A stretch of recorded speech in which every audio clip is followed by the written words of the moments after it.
Hey everyone, welcome back to my channel. My name is Angelica, and in this video I'm going to be going over how to get started with Airbnb. Now before I get into that, I do just want to give a little bit of a backstory personally on myself and how and why I started Airbnb. Now I purchased a multifamily back in early 2020 and had long-term tenants for about a year or so, and after they had left, I decided that I wanted to try Airbnb. I've been actively on Airbnb since 2022, so roughly a little over 3 years at this point. It has been such a great experience for myself, and I'm at the point where I currently have 2 Airbnbs, and hopefully in the process of grow the business and bring on a third and fourth. One of the biggest questions that I get from most people is, how do I get started and should I get started? Really want to emphasize that you do not need a mansion. You do not need a ton of money. Obviously, we do need some cash, right? We need some resources in order to get things rolling, but there's different ways that we can kind of work around that, and we'll definitely get into that in the video. So stay tuned and we'll go step by step exactly about how you want to get this started. Number one is going to be something that's very obvious, but we're going to be needing a place, right? So whether that means you own a specific place, you own a home, you own a multifamily that you're looking to Airbnb, or you're looking to rent. Regardless on which way you decide to go, if you own or rent, you do want to make sure that you look into the Airbnb laws for your specific state, especially as time has gone on and Airbnb is becoming more and more popular. They are becoming just much more strict in their regulations and what is required depending on your state. I know when I first got started with Airbnb, all you really had to do is just put your property on the site and that was it.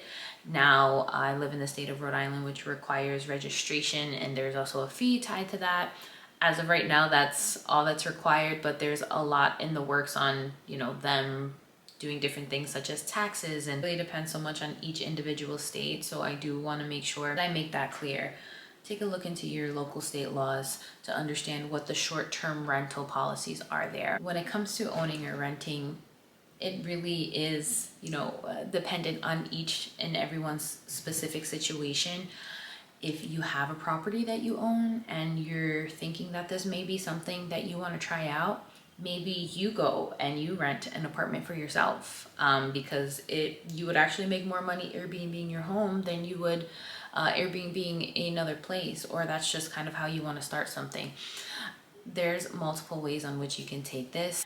When it comes to renting, right? Obviously, we're now including another party aside from yourself. So it's really important that you're transparent and not just doing these things behind the scenes and not letting your landlord know, because that can be messy and get messy really fast, right? Some landlords will allow you to sublet their property. Some landlords may charge a little bit of an extra fee, which is definitely understandable. Just be transparent with whoever it is that you're working with. If you are planning on renting a unit, letting them know what your intentions are. There are a lot of folks out there who offer month-to-month terms. I feel as though the landlords who allow month-to-month terms are definitely going to be a bit more flexible, because if it's not working out for them or it's not something that they like, they can easily tell you, hey, this is not working out and it's time for you to move out. And also same thing for you, if it's something that you start and realize, hey, I don't like this business and it's not something for me. If you're on that month-to-month lease, it's much easier to get out of. So take that into consideration as well. Number 2 is going to be supplies. Now, I do want to emphasize that it can get extremely overwhelming because there's so many things that you need, from furniture, from just soap, right? Maybe you're thinking about providing different amenities to your guests. The list goes on. When you're first getting started, it's really about just getting the basics down. So the mattresses, the sheets, the covers, at the very least, you need a place for someone to sleep. And then you can start worrying about other things, thinking about a dining table, thinking about a television, a couch, things of that nature. And depending on where your budget is and how much you're willing to spend on this initial investment, at the very least, right, you need those basics, but we can also move on to providing coffee. That's a very common amenity that you'll see from most Airbnbs, is they'll provide coffee. I personally like to provide tea as well, and also just some snacks. So there's actually a snack box that I get from Amazon every few months or so, and I just leave a few snacks for the guests, because I personally know how hard it is to be traveling and you're so hungry and there's just so much going on. So it's nice to have a little pick-me-up once you get to the actual place that you're going to be staying at. So different things like this don't want to overwhelm you. The basics here is really just starting off with the mattress, the sheets, the comforter, the pillows, right? The bedroom is where you're going to want to spend the most amount of time and energy kind of doing some research to see what mattress is going to be best, what pillows are going to be best, what sheets are going to be best for your price range, and also for the guests that you're looking to have, right? If you're going to be planning to have a kind of lower end Airbnb, then you can take that into consideration in the selection of the mattress. At the end of the day, we need to be providing a good experience at the very least. Test the mattress, look at the reviews. Don't just buy something because it's the cheapest thing that you found. These people are spending their hard-earned money to come to a place, for them to stay for X amount of time, and sleep is very important. So make sure that that's something that's a priority for you. Want to get more into the financing parts, especially when it comes to the supplies. What I personally have done in the past and continue to do is looking into zero interest credit cards. There are plenty of credit cards out there that allow you, at the longest that I've had is up to 24 months of 0% interest. This is what has allowed me to get that kickstart into my business and buying all of the supplies. Using a credit card to buy these kind of things is a way for you to get started, even if you are low on funds and don't have everything that you need as of right now in order to get started. Moving on to number 3, and that's going to be the turnover process, right? It's an Airbnb. People will come and people will go, and then at the point where they leave, you do need to clean and make sure that stay is now ready for the next guest. There needs to be a decision around that. If you have the money, are you looking to source that out and look for someone who's going to be cleaning for you, or are you going to be cleaning yourself, right? Because there's something that you have to give up there. It's either going to be your personal time or it's going to be your money. Personally, when I first started my Airbnb, I was cleaning for pretty much the first year and a half. Once I added the second Airbnb is when I decided I am getting overwhelmed. I definitely think it's probably time for me to outsource and find someone else who can clean the Airbnb, so that I can now put my attention towards something else that's going to be more meaningful towards the business. I definitely think that there's an advantage, at the very least, of you doing it for a couple of weeks or a couple of months yourself, so that you can understand the home, right? And what is more likely to get dirty? What are guests dirtying with your own eyes, right? What is the best process to go through this home in order to clean it in a timely manner? When you're cleaning the apartment or the home yourself, you're able to find these things out. When you're outsourcing to someone else, really there's a lot that will kind of go unseen. And so this does allow for you to identify the things that are going to be easily overlooked. This way, when you do decide to hire someone, you can let them know, hey, these are what the priority points are. Here are the things that are usually overlooked. And I want to make sure that these things are covered each and every time that the stay is being cleaned. Number 4 is going to be setting up your profile. Depending on who you are, this may be easy or it may be hard. I will say personally, for me, it was harder than I thought it was. Just very long, and especially for the fact that with everything that I do with intention. So when I'm filling out my profile, there's multiple pieces there, right? There's your personal profile, filling out about yourself, providing a photo of yourself, giving a little information about who you are. It may be easy to kind of overlook this, but I definitely think that it's important.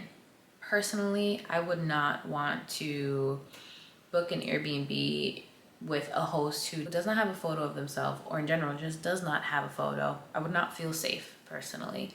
And being able to look on to the host profile and learn a bit more about them kind of brings it down to the human level and realizing, okay, this is a person as well. And I feel like that does allow for there to be a little softness between the host and guest as well. So when you're going through your Airbnb profile, it's very easy just to focus on the actual listing profile itself, but be sure to take the time and effort into filling out your personal profile to providing a little bit of information about yourself. When it comes to the listing profile, this obviously is where the main kind of attention will go to. This is the first thing that people will see when they get to your listing. So the description, your rules, your check-in, your checkout. These are all different things that you want to do some research on to see what is going to make the most sense for you and particularly your area. What will really kind of help you out when it comes to setting up your profile is just taking a look at the surrounding listings in your area. Go on to Airbnb. I would push out the dates a few months, maybe even like 5 months, at the very least 2 days, right? So typically when I do this, I will push all the way out to 5 months or so and book from Tuesday to Thursday, just so I can get an idea of the different listings that are around me. When I do this, I'm looking at what are their descriptions, what are their check-in and checkout, what are their amenities that they're offering. This way, as I'm filling out my own profile, I'm able to see what are some things that are working for other people, what are some things that aren't working for other people, what is something that I forgot to mention or want to make sure that I include in the listing because it seems like it's a very popular thing in that particular area. Number 5. Now this will go kind of hand in hand with setting up your profile, but I did want to make it a separate step because it is very important, and that is going to be your photos. You want to make sure that once everything is set up, right, at the stage 1 of setup, right, you can always go back and take additional photos of your listing. So once again, we're not looking for perfection. Once everything is good and you've overlooked the entire stay, you want to take your first set of photos. The more photos, the better. Different angles will be helpful. Natural sunlight is going to be helpful. There's always a discussion on should you be taking professional photos? Should you be just taking the photos with your own cell phone? And it really depends on your preference here. I personally have used my cell phone for all of the photos for my Airbnbs. I have considered getting professional photos taken. My thought process was when I first started, after I kind of add all the decor and I turn this into the Airbnb I really want it to be, is when I will hire someone. I've now since learned that I am always adding and always changing things to my stays. So continuously hiring a photographer to take those photos can get very pricey very fast.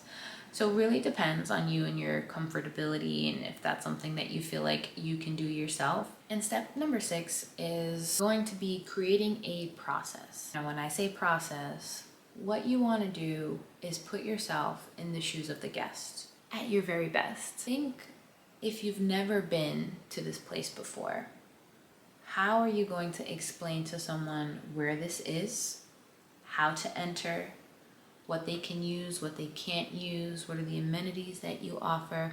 So when I say create a process, here's an example. For both of my stays, I provide a check-in guide, and within that guide, I provide the Wi-Fi information, so the username and password. Aside from Wi-Fi, I also provide information on parking. There is a driveway to the home. The home is on a corner lot, so there's another driveway that looks like it can be mine, but it's not.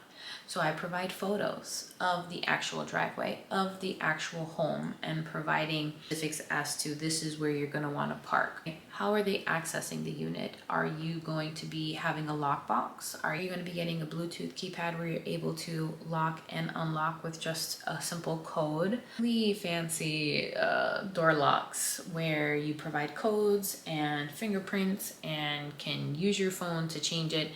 Those are great. But they do cost quite a lot. So when I first got started, I just had a lockbox, and then eventually I did add on the codes because it was obviously it's just more convenient. But once again, right, this is about kind of getting started and not putting all that pressure to kind of have everything be at its utmost best, because it never will be that way. When you're figuring out the process, these are all the different things that you want to take into consideration. How they'll enter the home, where they'll park.